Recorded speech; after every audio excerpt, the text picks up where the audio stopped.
நாளைக்கான வீடியோ தாங்க வந்திருக்கு. வீடியோ வந்து சூப்பராக இருந்துச்சு அப்படின்னு தாங்க சொல்லணும். அதாவது நம்ம மகா இருக்காங்கல்ல, மகா வந்து சீதா கிட்ட மறுபடியும் ஒரு சவால் விட்டு மூக்குடைஞ்சு போயிட்டாங்க அப்படின்னு தாங்க சொல்லணும். அதெல்லாம் பார்க்குறதுக்கு நம்ம சேனலை மட்டும் மறக்காமல் லைக் அண்ட் சப்ஸ்கிரைப் மட்டும் பண்ணிடுங்க. ஃபஸ்ட்டு எடுத்தோடனே சீதா வந்து வெளியில் வந்து கோலம் போட்டுக்கிட்டு இருக்கிற மாதிரி காட்டிக்கிட்டு இருக்காங்க.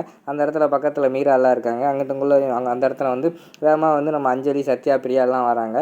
அண்ணி பாருங்க அண்ணி, எங்களை விட்டெல்லாம் போக போகிறாளாம் அப்படிங்கிற மாதிரி சத்யாவும் பிரியாவும் சொல்கிறாங்க. உடனே சீதா வந்து கேட்குறாங்க, எங்கே போக போகிறா, என்ன ஆச்சு அப்படிங்கிற மாதிரி கேட்காங்க. அண்ணி வந்து இன்றைக்கே உடனே கிளம்புறேன்னு சொல்கிறா அப்படிங்கிற மாதிரி அந்த நம்ம சத்யாவும் பிரியாவும் சொல்கிறாங்க.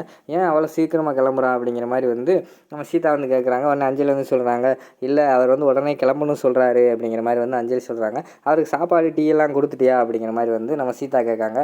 இல்லை அண்ணி, அவர் எது கொடுத்தாலும் சாப்பிட மாட்டேங்காரு, நேற்று அவங்கள வந்து குத்தி காட்டுற மாதிரி பேசிட்டாங்கல்ல, அதனால் அவர் இந்த வீட்டில் வந்து கை நினைக்க மாட்டேன்னு சொல்லிட்டாரு, உடனே கிளம்பணும், எல்லாத்தையும் பேக் பண்ணின்னு சொல்லிட்டாங்க, எனக்கு ரொம்ப கவலையாக இருக்குது, எனக்கு வந்து சத்யாவையும் பிரியாவையும் பிரிஞ்சு இருக்க முடியாது அப்படிங்கிற மாதிரி சொல்கிறாங்க.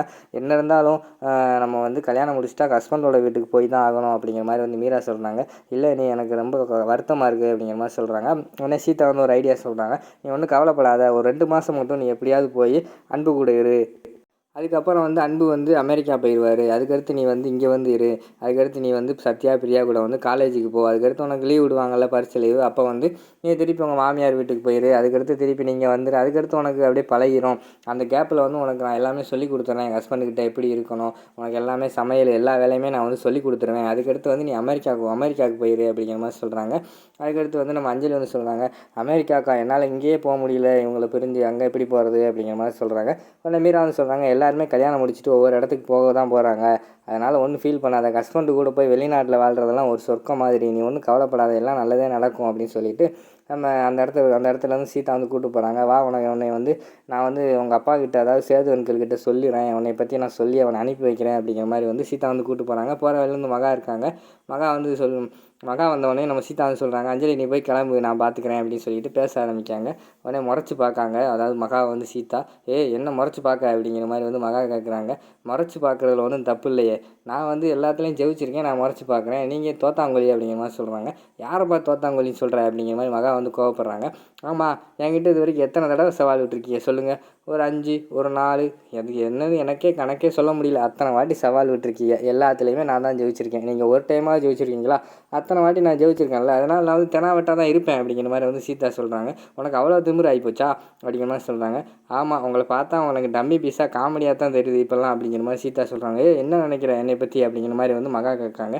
ஆமாம், என்னை இந்த வீட்டுக்குள்ளே விட மாட்டேன்னு சொன்னீங்க, உங்களை மீறி இந்த வீட்டுக்குள்ளே வந்துட்டேன், ராம் கூட பேச விட மாட்டேன், அவருக்கு வந்து நீ ஒய்ஃபே கிடையாதுன்னு சொன்னீங்க, அவருக்கு மனைவியாகவும் மாறிட்டேன், அதுக்கடுத்து எங்களுக்கு சாந்தி முகூர்த்தமே நடத்த விட மாட்டேன், அவங்களுக்கு வந்து குழந்தைய பிறக்க விட மாட்டேன் அப்படி இப்படின்னு சொன்னீங்க. நான் கடைசியில் இப்போ 3 மாதமாக இருக்கேன், அதுக்கடுத்து என்னமோ செத்த மாதிரி ஆக்டிங் போட்டிங்க, அது செஞ்சீங்க இது செஞ்சீங்க, கோர்ட்டில் வந்து அவமானப்பட்டுருந்தீங்க, இப்போ பார்த்தா எல்லாருக்கிட்டையும் மன்னிப்பு கேட்டு திருப்பி நீங்கள் இந்த மகாவாக சுற்றிக்கிட்டு தெரியுங்க, உங்களுக்கெல்லாம் கொஞ்சம் கூட வெக்கமா இல்லையா அப்படிங்கிற மாதிரி சீதா கேட்குறாங்க. உடனே மகா வந்து ஏய் அப்படின்னு ஓங்கி கத்துறாங்க. அதை விட சீதா பலமாக கத்துறாங்க. ஏய் அப்படின்னு கத்துறாங்க. என்ன நீங்கள் கத்துறீங்கன்னா அதை விட நான் பயங்கரமாக கத்துவேன், நான் வந்து ஜெயிச்சவன் அப்படி தான் கத்துவேன் அப்படிங்கிற மாதிரி சொல்கிறாங்க. உடனே நம்ம அர்ச்சனா இருக்காங்களா, அர்ச்சனா சொல்கிறாங்க, என்ன மகா நம்மளை இப்படி பண்ணிக்கிட்டு இருக்கா அப்படிங்கிற மாதிரி சொல்கிறாங்க. இந்த வட்டம் விடுற சவாலில் கண்டிப்பாக நான் ஜெயிச்சு காட்டுறேன், கண்டிப்பாக வந்து அஞ்சலியையும் அன்பையும் நான் சேர்ந்து இருக்க விட மாட்டேன், கண்டிப்பாக அவங்கள வந்து பிரித்து காட்டுறேன் அப்படிங்கிற மாதிரி மகா சொல்கிறாங்க. என்ன மகா மேடம், பிரிக்கிறதுன்னு அவ்வளோ ஈஸியாக, காதலை பிரிச்சிருவீங்களா, உண்மையான காதலை யார் நினச்சாலும் பிரிக்க முடியாது அப்படிங்கிற மாதிரி வந்து நம்ம மகா சொல்கிறாங்க. பாப்பண்டி நான் பிரித்து காட்டுறேன் பாரு, இதுதான் சவால் அப்படின்னு சொல்லிட்டு அந்த இடத்த விட்டு போயிடுறாங்க. அதுக்கடுத்து வந்து சீதா நக்கலாக சிரிச்சுக்கிட்டு அந்த இடத்த விட்டு காலி பண்ணிடுறாங்க. அடுத்து வந்து அஞ்சலி கூப்பிட்டு வந்து சீதா வந்து நம்ம சேதுக்கிட்டையும் ராம்கிட்டையும் போகிறாங்க. அவங்க 2 பேரும் ஒன்றா தான் இருக்காங்க. நம்ம அஞ்சலி வந்து, அப்பா என்னை மன்னிச்சிருங்கப்பா, என்னை கொஞ்சம் நான் சொல்கிறத நீங்கள் வந்து கல்யாணம் முடிஞ்ச உடனே நான் சொல்கிறத நீங்கள் கேட்கவே இல்லைப்பா அப்படிங்கிற மாதிரி சொல்கிறாங்க. சாரிம்மா, உன்னை மாலைங்காலத்து நான் பார்த்தோன்னே ரொம்ப கோவப்பட்டேன் அப்படிங்கிற மாதிரி சொல்கிறாங்க. அப்பா நான் உங்ககிட்ட கொஞ்சம் உண்மையை சொல்லணும்ப்பா அப்படிங்கிற மாதிரி சொன்னோடனே, சொல்லுமா என்ன விஷயம் அப்படிங்கிற மாதிரி கேட்டோடனே, இல்லைப்பா அந்த கல்யாணத்துக்கும் சீதா அன்னைக்கு எந்த சம்மந்தமே இல்லை, எல்லாமே நான் தான் பிளான் போட்டேன், ஆல்ரெடி நாங்கள் லவ் பண்ணிக்கிட்டு இருந்தோம், எல்லாமே நாங்கள் படித்து முடிச்சுட்டு அவரும் வெளிநாடு போன பிறகு செட்டில் ஆன பிறகு நம்ம வீட்டில் பேசி கல்யாணம் பண்ணிக்கலாம்னு நினச்சோம். ஆனால் அதுக்குள்ளே வந்து மகா சித்தி வந்து வேறு மாப்பிள்ளை பார்த்துட்டாங்க, அதனால் எனக்கு என்ன பண்ணுறதுன்னு தெரியல, கண்டிப்பாக அவங்க பேச்சை யாருமே கேட்க மாட்டாங்க, நீங்களும் அவங்கள எதிர்த்து பேச மாட்டேங்கிறீங்க, அதனால் எனக்கு வேறு வழி தெரியல, கண்டிப்பாக ஓடி போய் தான் கல்யாணம் பண்ணணும்னு தோணுச்சு, அதனால தான்ப்பா நான் வந்து போய் கல்யாணம் பண்ணிட்டேன், சீதானியை வந்து சும்மா சப்போர்ட்டுக்கு தான் கூப்பிட்டு போனேன், நான் கல்யாணம் முடிஞ்ச பிறகு தான் அவங்களே எங்களை பார்த்தாங்க, அதனால் அவங்களுக்கு எதுவுமே தெரியாது, அவங்கள திட்டாதீங்கப்பா அப்படிங்கிற மாதிரி சொல்லிக்கிட்டு இருக்காங்க. எனக்கு தெரியும், அவள் வந்து கண்டிப்பாக தப்பு பண்ணியிருக்க மாட்டான், சீதா மேலே எனக்கு நம்பிக்கை இருக்குது அப்படிங்கிற மாதிரி வந்து ராம் சொல்கிறாங்க. அது ஒரு பக்கம். அப்பா நான் வந்து இந்த வீட்டை விட்டு கிளம்புறேன்ப்பா அப்படிங்கிற மாதிரி சொல்கிறாங்க. ஏன் இங்கே இருக்க வேண்டியதானே, அங்கே போய் ஏன் கஷ்டப்பட போகிற அப்படிங்கிற மாதிரி சேது சொல்கிறாங்க.